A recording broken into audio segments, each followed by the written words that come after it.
Taraqqiyotga erishish uchun yoshlarimiz salohiyatli, bilimdon bo'lishlari kerak. Chunki ular kelajagimizni belgilashadi. Bu ko'p va xo'p aytilgan gap. Shunday ekan, biz farzandlarimizni qanday o'qityapmiz, tarbiyalayapmiz deya do'ppini yonga qo'yib o'ylab ko'raylik. Ko'pgina tanishlarim bor. Ularning aksari yoshlar haqida misol keltiradigan bo'lsalar, mashhur bir iborani ishlatishadi. Bugungi yoshlarimiz kompyuterni bilishadi, xorijda o'qib kelishmoqda va shunga o'xshash so'zlar. Men esa darhol so'zlarni bo'laman-da, kechirasiz deyman. Chunki siz aytayotgan yoshlarimiz ko'pchilikni tashkil etganida, men hali biron marta kiyilmagan do'ppimni osmonga irg'itib, qaytib tushishini kutmagan ham bo'lardim.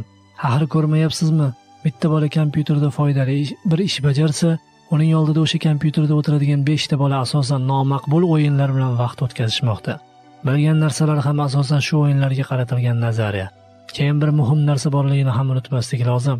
Hatto o'sha kompyuterning nozik sir asrorlarini o'rgangan bola ham, hatto xorijning katta dargohlarida tahsil olib qaytgan talaba ham saviyali bo'la olmasligi mumkin. Bu masalani esa istasak istamasak, biz ota-onalar, o'qituvchilar va ziyoli kishilar o'z zimmamizga olmoqimiz talab etiladi. Bunga javob tariqasida unutilgan bir masalani o'rtaga olib chiqmoqchiman. Kitob o'qish. Bolalarimiz tobora kitob o'qimay qo'yishyapti, e'tibor beryapsizmi? Ha, bilaman, hozir kosmos asri, tezlik asri, axborotlar asri.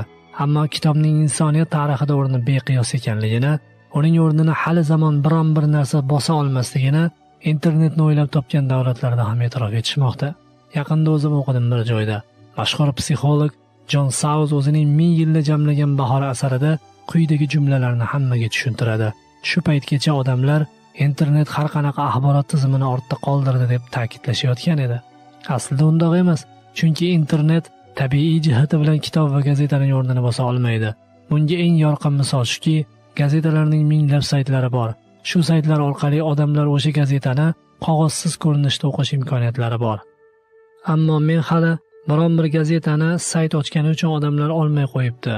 Shuning uchun ham bu nashr xodimlari o'z sohalarini o'zgartirib, gazetadan sayt tayyorlashga o'tib ketishibdi degan xabarni eshitmadim.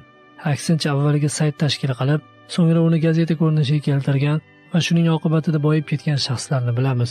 Xullas, insoniyatning bundan keyingi kashfiyotlari kitob va gazetaning o'rnini odamlar o'rtasidan ko'tara olmasligi kundek ravshandir. Menga bu gaplar juda yoqdi. Asosli fikrlar, o'z vaqtida aytilgan fikrlar, tajribadan o'tgan fikrlar. Shu bois ham men bolalarimizga birinchi navbatda kitobga mehr qo'yishni o'rgatish kerak deb hisoblayman. Farzandlarimiz kompyuterning klavishlarini ko'zlarini yumib bosadigan darajaga yetganlarida ham Qodiriyning o'tgan kunlarini o'qimagan bo'lsalar, ularning salohiyati butun bo'lishiga shaxsan men ishonmayman. Chunki kitob insoniyat kashfiyoti emas, balki ilohiy bir ne'matdir. Internet va kompyuter xorijdagi yangi o'quv tizimlari odamlar tomonidan kashf etilayotgan yangi bir bosqichlar xolos. Asr